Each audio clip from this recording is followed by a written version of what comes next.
Hello, legal-minded friends. Wendi Adelson walks into the courtroom for the first time, called by the state of Florida late in September 2019 for the trial of Sigfredo Garcia and Katherine Magbanua. If you're not familiar with this case, watch my playlist, because we're going to jump right in and look at the progression of Wendi Adelson's testimony over the years. Wendi Adelson has testified in 3 trials, and all 4 defendants are now in prison for causing the death of Wendy's ex-husband, Dan Markel. So let's see how the question and answer evolves over the years, because I'm pretty sure she will be asked this question in the upcoming trial of her mother, Donna Adelson. But by who? The defense will not benefit from asking unless Donna is going to turn on her daughter, Wendy. Oh, I bet you're wondering, what question is it? Well, let's have a watch. Redirect.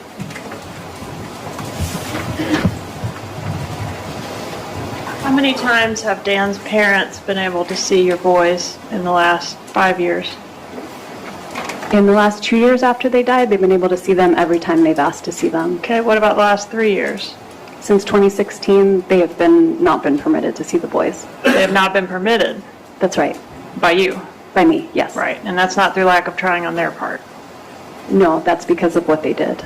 Okay, but they want to see those boys, don't they? They very much want to see the boys. All right. I need your other question of this question. If you do, write it down. We'll go sidebar. Why have Mr. Markel's parents not been allowed to see the grandchildren?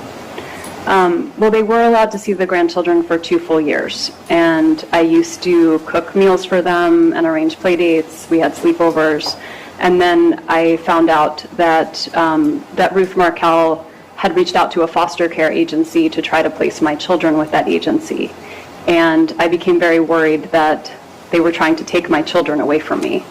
And so after that time, I didn't feel a level of trust that they could spend time with the kids. I was afraid they were trying to take them from me.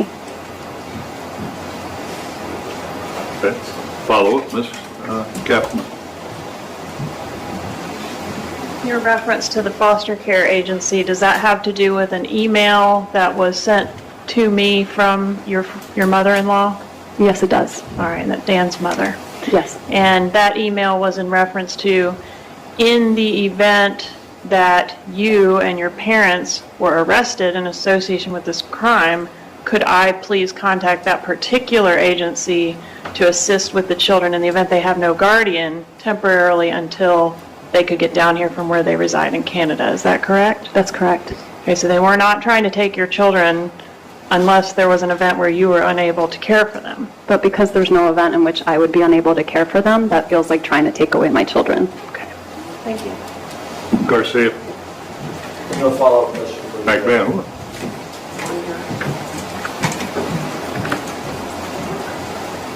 And this email about there being possible arrests of you and your family, that came right after Katherine Magbanua was arrested, right?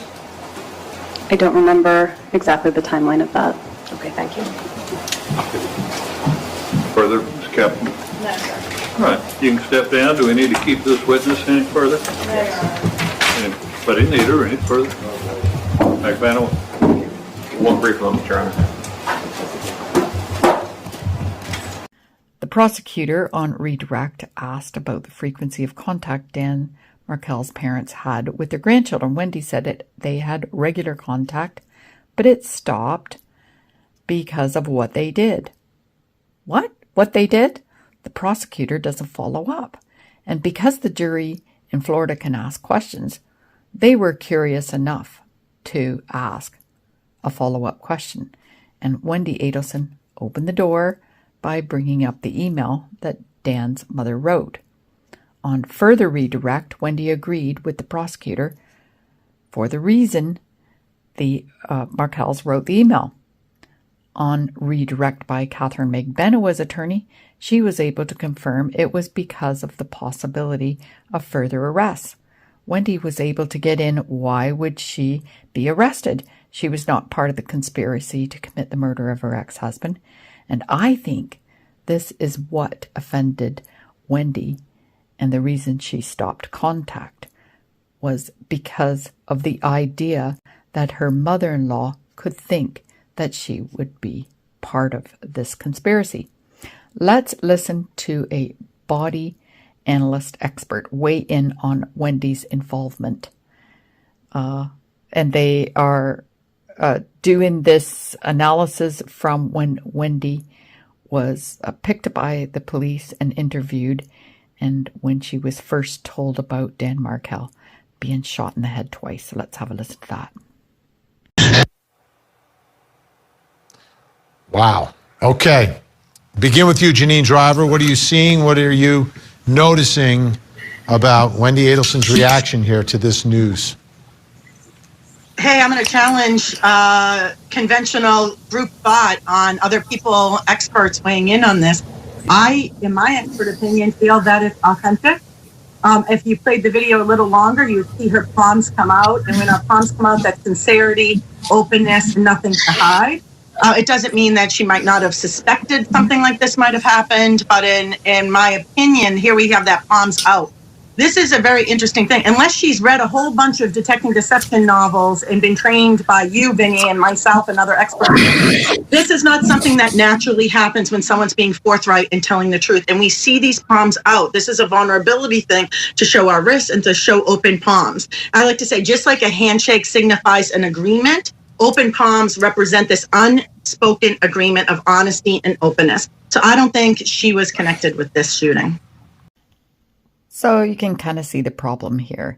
If an expert in lie detection doesn't think Wendy was involved, in fact, she goes on to double down on her opinion. So check out that video. My point is, it probably did offend Wendi Adelson to think her ex-mother-in-law would believe a gang member who made a plea deal over her.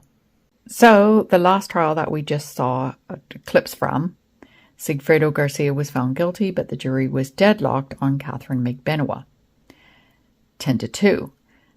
As a result, Katherine Magbanua was retried in 2022. Wendi Adelson was asked by the prosecutor to come back and give testimony, and the same questions were asked about Dan Markel's parents not being able to see the grandchildren. However, the prosecutor did not ask on direct. This was brought up by the defense for Katherine Magbanua on cross.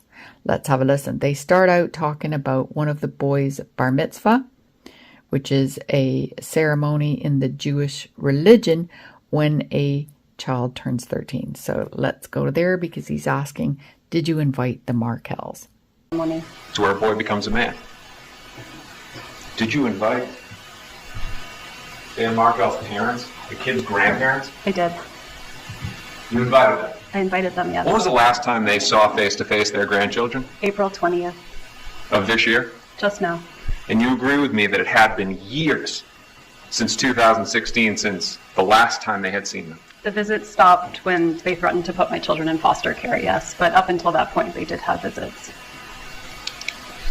But you got no problem letting them see your brother Charles, right? I'm sorry? You have no problem letting them hang out with your brother Charles, who's now sitting in custody for first-degree murder. Oh, they can't see him now, can they? No, they can't, but I'll ask the questions. For years, they weren't able to see their grandchildren despite their pleading to you to see them. But you let them, let me finish, but you let them hang out with your murdering brother, right? The children were permitted to see their grandparents. I cooked for them. We had play dates. They had sleepovers. When a letter surfaced that they were trying to have my children placed in foster care, the visits stopped. My brother never threatened to put my children in foster care, and if he had, the visits would have stopped with him too. You say you love your boys. I do say I love my children. Don't care about the father that they love. What I happened? never said that I don't care about the father that they Then love. look at some of the discovery and help figure it out. Excuse me? Then look at some of the evidence and help figure it out so that more lives aren't ruined by this. I seem to not Mr. understand. Does you need to ask a question now. You're making statements now. You need to ask a question. Understood, Your Honor. If I could have one brief second to check with co-counsel. Well, that was a bit of a fiery cross by Katherine Magbanua's attorney. I wish he would have stayed focused and asked a follow-up question. When you invited the Markels to the bar mitzvah celebration, did they attend? Instead, he put the burden on a witness to do the job of investigators. Let's watch the prosecutor on redirect. I got nothing for you. Redirect.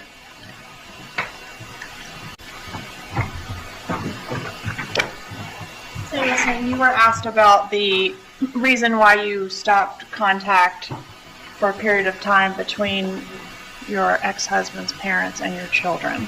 Yes. And you referenced a letter that you characterized as the grandparents threatening to put the children into foster care. Is that an email that was sent from the Markels to my office? Yes. Okay. And that was in reference to, in the event that you and the people that care for these children, who at the time were very young, were arrested, that the grandparents wanted to make sure, because they live in Canada, right? They do. They wanted to make sure that a specific organization could be contacted to care for the children so that someone was there to care for them until a relative could get there. I don't Right? remember the bit about a relative getting there. Okay, well, they weren't just going to leave them in foster care, right? I don't know. Okay. But the specific nature of the email, you will agree, was in the event that there's some kind of mass arrest, because they don't know who's getting ready to go to jail next, right? I mean, they're not privy to the investigation any more than you are, right? Law enforcement investigations, they're secret. Sure. Okay. And their concern, would you agree the concern ultimately in the email was for the care of the children? The concern was to make sure the children were under good care, but as their mothers, I know they're always under good care with me. Right, but And there's no the need for email foster care. contemplated you not being available to care for them. That's not possible. Because it's not possible for you to get arrested. Correct. Because I've done nothing wrong and I believe in our justice system. Okay. Well, just wanted to clarify the nature of that. Well, we still didn't get an answer to if the Markels attended the bar mitzvah. The prosecutor on redirect was able to get Wendy to confirm the email Dan's mother sent upset her. The prosecution is now, in my view, testifying as to what the Markels meant in the email. Why wasn't this objected to? She says the Markels were not privy to the investigation any more than Wendy. The investigation was secret. I don't know if the email was evidenced in court. I couldn't find a clip of it, though I did find that email, and I will let you interpret it for yourself, and I will also give you my opinion. Before we go all through that, let's go to the next hearing Wendi Adelson testified in. It was her brother, Charlie Adelson's. And this time, the prosecutor, in my view, really challenged Wendy. Let's listen to Charlie Adelson's attorney on cross, and then we'll get straight into the prosecutor's response straight away. So let's get to it. This one is the best one of all, I think. Now, it's been said in this courtroom that you have tried to erase Professor Markel's memory from your boy's life. Is that true? It's not true. For the first 2 years after the murder, did you limit Professor Markel's family from seeing the boys? Absolutely not. In fact, they had complete access to the boys, right? 100%. They made dinners with the boys? I cooked dinner for them, yes. Every time they visited. There were sleepovers and playdates? That's right. There was no animosity at all, right? No. And then in October of 2016, things changed, right? Yes.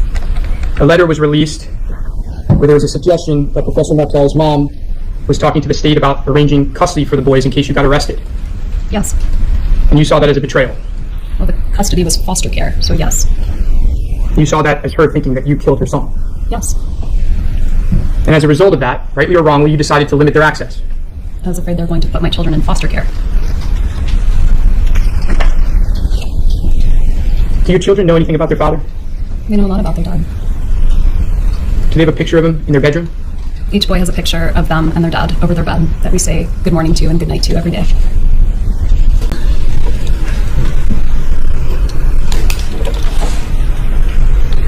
What was wrong with Dan's mother trying to make arrangements for the kids in the event of your arrest? Wasn't that a kind thing to do? I don't think it's kind to put my children in foster care. Wasn't the foster care intended only to cover the time frame that it would take for her to get on a plane and get here? She never said that. You thought she was just going to leave him in foster care? I don't know what to think. They have a mother. They don't need to be in foster care. But they wouldn't have a mother in the event of your arrest, Ms. Adelson. Wasn't that the intention of the email? I don't know what the intent of the email was. I was not going to be arrested for a crime I didn't commit. She didn't know that, though, did she? I don't know what she knows or doesn't know. I can't speak to that. Do Dan's parents know whether you committed this crime or not? I don't know how to answer that question. How would they? Particularly back at the time that she sent that email. It was fresh at that time, right? I'm sorry, what was fresh? All the events that were occurring, the arrests. That was 2 years after Danny's murder. I don't know what she knew or didn't know. I know that my children don't belong in foster care. Was it a specific foster care that she was requesting be called in the event that the children had no place to go and were going to be going into the custody of the state? She did suggest a specific foster care agency. A Jewish-run foster care agency? A Jewish foster care. How many times have the kids visited Dan's parents since this murder? Many. It's going to be hard to count. Countless times? Countless times. How many times have they seen him in the last year? We had a visit with Danny's dad and the boy's cousin this summer. We've had a lot of Skype visits. They do live in Canada, so it makes it a little bit harder to have in-person visitation. But every time they've asked for it, we've arranged it. Every time they've asked for a visit, you've arranged it? Yes, ma'am. How many times have they seen him in the last 5 years? Again, countless? As in the last 5 years, that overlaps with the time when they tried to put them in foster care. So since we've reestablished relations, we've seen them about twice a year, whenever they come down to Florida. So in the last 5 years, they've seen him how many times? 2 or 3 times a year? About that.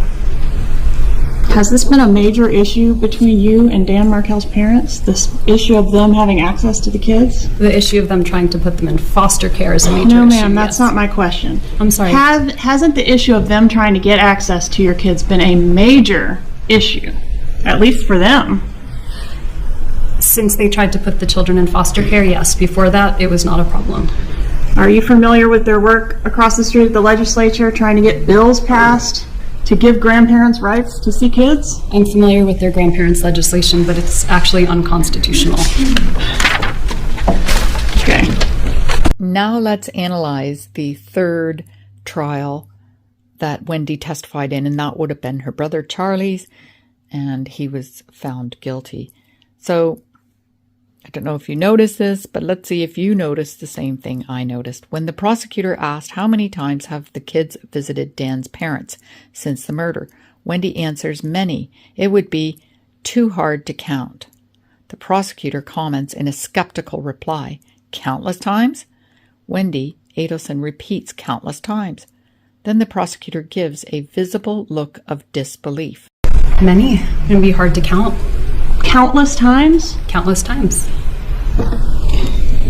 Many. It's going to be hard to count. Countless times? Countless times. I think when the prosecutor does this, the jury is going to think, well, if the prosecutor doesn't believe her, then neither should I. To avoid this, a defendant should be prepared to give answers, something like, I have marked down on a calendar every time they've seen their grandparents and every phone call and every Skype, and this is my calculation. We got an answer in the end of 2 or 3 times a year that they've had visits since the breakdown of the famous email, and they've had video calls. The prosecutor again shows disbelief, but does not call the Markels to testify. Instead, the prosecutor makes a comment about the Markels lobbying for laws to change, giving grandparents rights to see their grandchildren. This would naturally sway a jury to think they must want more contact. I bet you Wendy is lying. Then Wendy, being a smart aleck, says it's unconstitutional. So what she's trying to say is what the grandparents want, they're not going to get. The judge ends up striking Wendy's comment that it was unconstitutional, giving the jury even more reason not to believe Wendy. So Wendy should have just kept her mouth closed.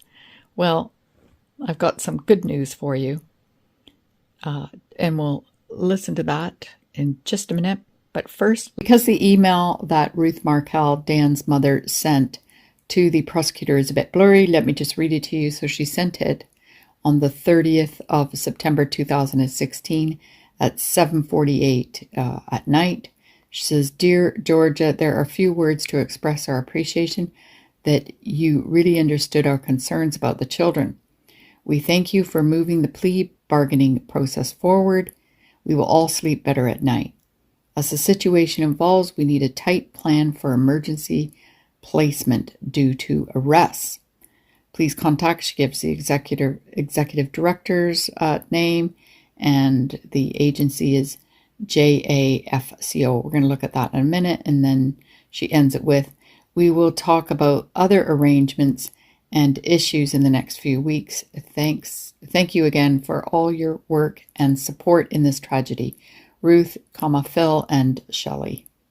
Well, there is nothing about until the Markels arrive regarding the agency, but that could have been a note that the prosecutor had. So the agency, or the Organization for Children's Services, does cover a variety of services, and you can see it is an adoption center as well, and emergency foster placements. So I can imagine that would have ticked Wendy off for sure.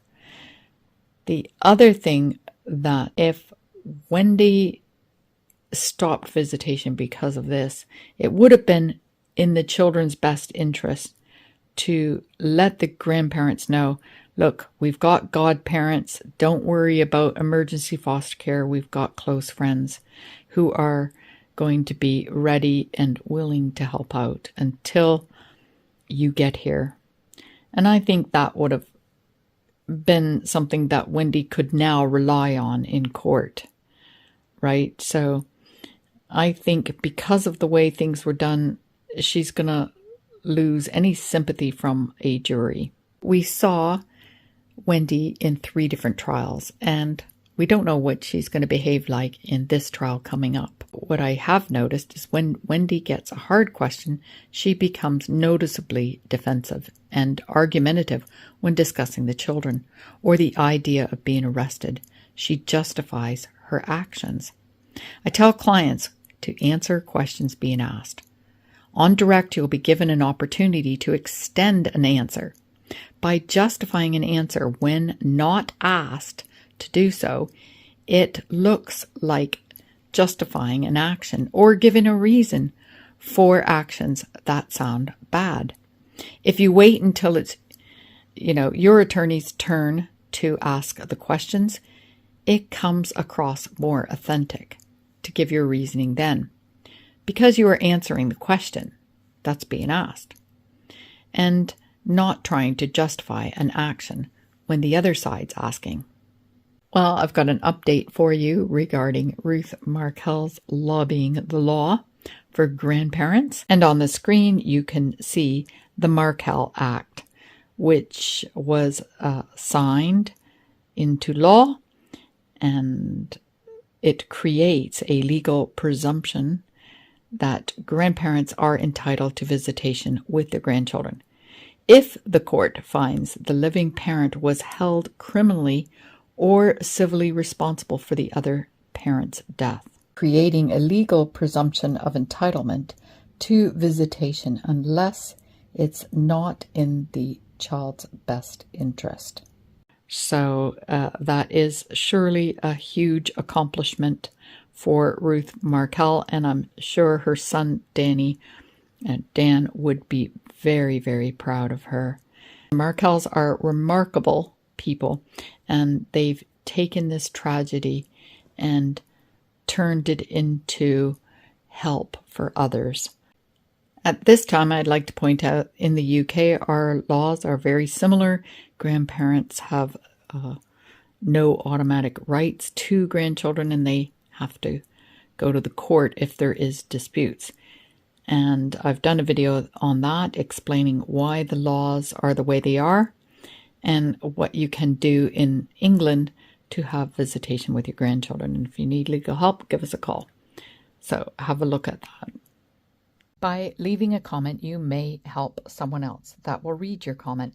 And of course, I love to read all comments as they are valued, and together we can be more informed. And this information may help you or someone you know. In the meantime, on this channel, you'll find a variety of playlists to suit every curiosity about the justice system. And we provide you with a visual to information and the process. Going through a legal worry is devastating, and the Who Knew and Why Me playlists are designed to help you or someone you know. So please like this video if you like this kind of content. Hit the subscribe button and the notification bell if you want to be notified when I'm going live or upload another video. I'm Karen Cole from Legal Minded Friends. Information is power, meaning if you know something, you can make decisions that are right for you.